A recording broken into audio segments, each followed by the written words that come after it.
What are the cons and major downfalls of paleo?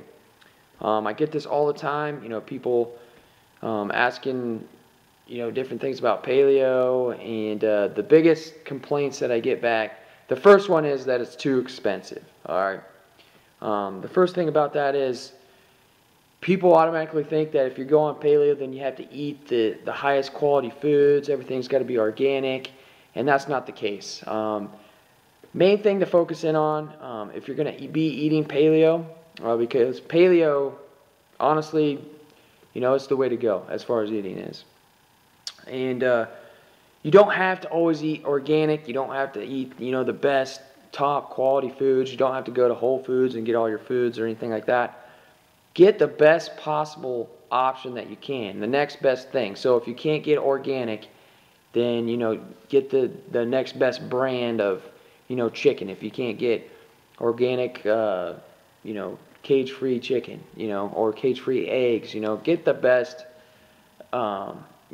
source that you can get of that food. You'll be all right with it. You don't have to go the top tier of everything, and that's the main thing. Is because the higher quality food you get, obviously, the more expensive it's going to be, and most people just have the misconception of if you're going to eat paleo, then you got to eat everything, the top quality, best out there. That's not the case. Just eat real food, jerf it, just eat real food, and go with the best source that you can possibly go with. Along with that, people say paleo is too restrictive. All right, I can understand where that's coming from, but basically, really what you're doing is you're cutting out all the toxic foods that you're eating. So that's why people think that it's so restrictive, because most people have a shitty diet just across the board. They're taking in a lot of processed carbs, grains, dairy foods, different things like that. And yeah, so it does seem restrictive when you start to cut that stuff out. It's your body's natural reaction to those toxic foods to feel sick and, have low energy levels, because that food is like a drug to your body when you're eating it. All right, so you need to cut it out. You just need to stick to it. It's not restrictive. There's tons of foods that you can be eating. And like I said, people that are used to eating, processed carbs, sugars, things like that, when you cut it out, of course you're going to be pissed off because you're not eating the foods that you normally eat all the time. You just got to get some time, commit to it, and, the results will come. Inconvenient. Any diet out there, for that matter, could be inconvenient. It's all about setting your priorities, preparing, for, your day. If you really want to lose weight, if you want to get lean, stronger, whatever your focuses are, you got to prepare for that. You got to set it with your priorities.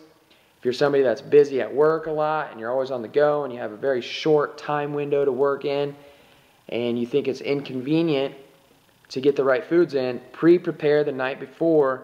Bring that food in a Tupperware case or or small cooler or whatever, and just have it there for you. That's convenience, So it's only inconvenient if you make it inconvenient. It's just another excuse, in my opinion, as far as what people come up with to avoid eating paleo. Can't build muscle without grains and carbs and things like that. Yes, you can. You can implement in smart carbs or smart starches within paleo. All of your different starchier foods like pumpkin. I like adding pumpkin in. Sweet potato. It's been said sweet potato isn't 100% paleo, but for one, I think sweet potatoes are fine. Yams, things like that. If you want to take a next step further, you can add quinoa in there, which I know isn't paleo either. But, I think paleo is fine, or quinoa is fine to have on a paleo diet. Even though it isn't paleo, I think quinoa is a very, very healthy grain that you can add in and not have any problems with it. So, basically, when it comes down to it, look at paleo as a performance-based, diet. So paleo plus, performance eating. So you're adding in those smarter starches, things like that, to help you build muscle, recover from workouts, different things like that. You don't have to go strict 110% paleo. You can kind of veer off the path a little bit in that aspect, if you're somebody that's really trying to gain a lot of muscle, you know, quickly, and that's your main goal. So got to get those post-workout carbs in. That's the best way to do it if you're following a paleo diet. So a lot of cons with paleo, but there's a lot of solutions to those cons. Those are the biggest ones that I've found.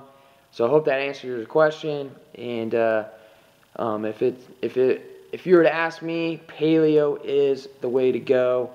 Like I mentioned a little bit ago in the video, is paleo plus performance eating. So add in those smart carbs if you need to. So that's my 2 cents on paleo and the cons and downfalls of it. Hope that helps you out.